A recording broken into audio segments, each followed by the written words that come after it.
Hey everybody, Rutledge from TechRaptor, and we're here at Indy PopCon in Indianapolis, Indiana. Here with Kat from Trouble Impact Games. They've got a game, Color Thief, which is a unique little game that I'd like to find out a little bit more.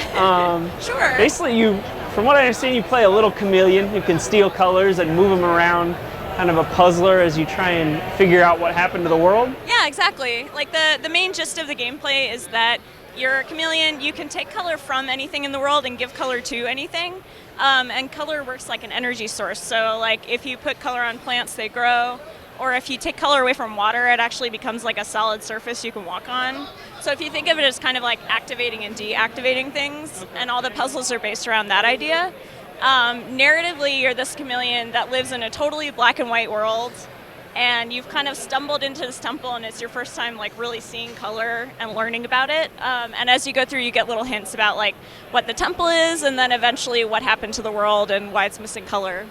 So is it one temple? Then the goal, you want to figure out exactly what happened there? Or? No, so you start in the Chameleon Temple and you travel to different temples, okay. Like all over the world. So right now we're planning on having 4 temples. Okay. Depending on time, I really want to do 5, but it just depends.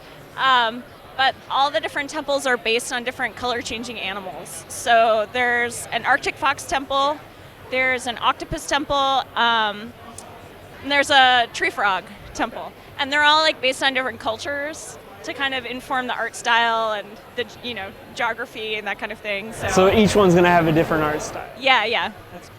So like the octopus temple is like Phoenician architecture. And it's a lot of like water-based puzzles and like swimming and that kind of thing. The frog is Aboriginal, and there's a lot of fire and water and that kind of thing. So. Awesome. So where did the inspiration for the game come from? So my partner is a graphics engineer, and when you make indie games, or really any game, there's that idea of like starting with the gameplay and then adding the art later. Yeah. But a long time ago, we were talking about it, and he was like, well, what if the art's really important to the gameplay? Like, maybe we could make something where it's just as important to work on the art as the gameplay.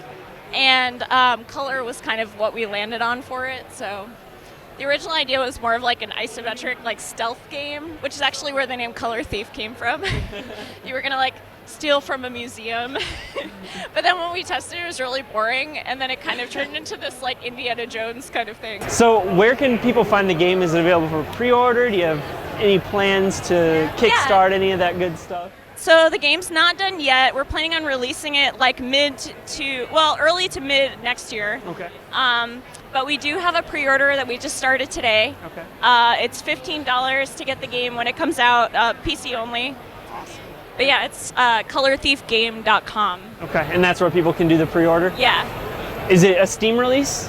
Right now it's not, okay. But we're planning on probably being on Steam. Perfect.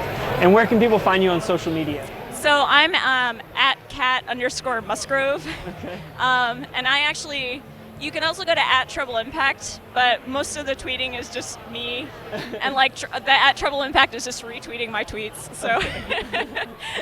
Anyway. A little bit reverse. Yeah, exactly. Awesome. Thanks for talking with us. Yeah, thank you very much. Stay tuned for more Indy PopCon coverage. And if you're looking for any E3 coverage as well, we've got our hub right here.